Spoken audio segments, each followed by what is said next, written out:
Lumière Kaboulo TV, Lumière Kaboulo TV, Lumière Kaboulo TV. Réflexion avec R9, Fabrice R9, Fabrice. Mobali Madeo, Balingaka, moi c'est Lolanga Ninyango, Nengosa Salanga Yeleki Makasi, Kaboulo TV, yo, Lumière Kaboulo, réflexion. Réflexion, double CD Fantomas, Mayo. Il est là, il a toujours. Barbito s'abonne, chaîne les amoko. Ça c'est DJ Maboko, t'as un an à s'abonner. Bon, donc mon yango, YouTube, aux Zawana, Moko Gaga, réflexion, trop bandé là, réflexion, lumière Kamboul, Yangwana, Balai qui est ça la biso bien, tous en ciment pour. Et ça la G. Bongo. Toujours. Réflexion, Lumière Kambolo TV. Chaîne les amoko, vous s'abonner, vous avez décidé Lumière Kambolo TV. Bonjour, Nabiso Banso. Les Alingan de Konabino, Nabengami na Kombo ya Kambulu. Na salaka na émission na chaîne télé Oye Bengami Réflexion. Chaque samedi na 19h30, vous Kotabiso Kuna. Bon dia, bonsoir, batarde à toute la famille Réflexion. Les Angamoko et Bino, Kombo ya Mama Mina, Malomba. En tout cas, naïf vraiment pour répondre. Nous na biso et tout na Réflexion. Oyo, il a sujet selon ma prophétie. Ndé kazozo ba prophétie mususu yaka pona ko détruire. Mais mususu pe yaka pona ko détruire te pona ko bongisa. O mutuna na biso etunike est-ce que mama o azaki na ndaku na ya libala na mobali na bana si baboti me ba ko yebise prophétie ke libala mobali wana na mobali a vie na été. Pona nga oui, ekoza peu possible. Pourquoi pas? Maramanzambe ezaka mystère. Biso auto-raisonnaka. Yango te nzamba raisonnaka. O biso to bongisaka. C'est le ba penser na biso. Yango eza mabongisa nzambe te. Yango na ko bango eza possible. Pourquoi na beza possible?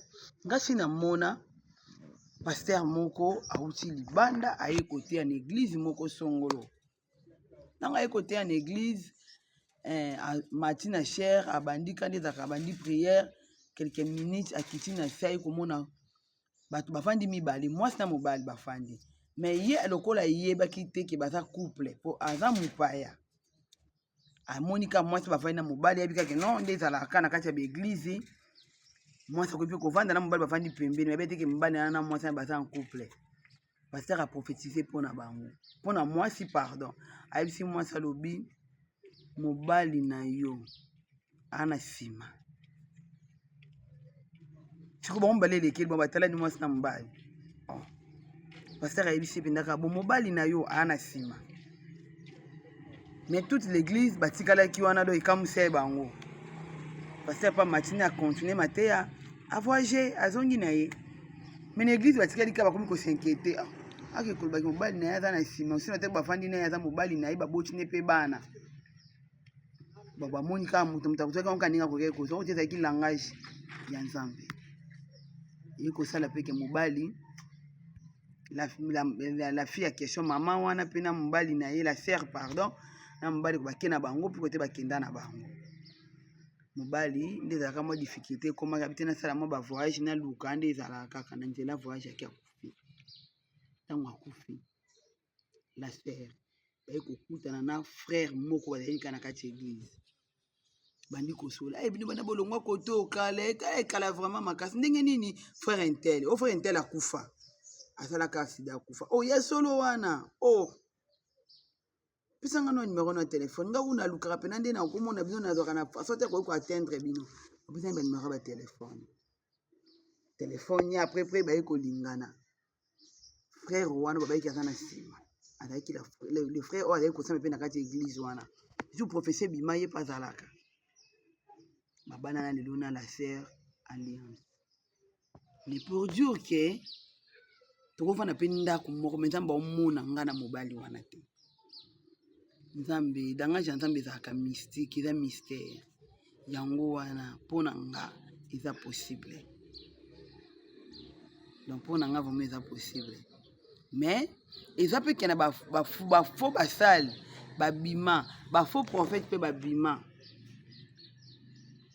baza na bango ebele na se na mokili oyo bazopanza mabala. Nde nandi mama na biso alobi bazopanza bazobebisa bavoyage ya bato. Oui, c'est vrai, mais na kati na bango mpe ya nzambe mpe baza oyo mpe alobi likambo esalami mpe bongo. Ciao, ciao, je te salue en tout cas, tokutani à la prochaine.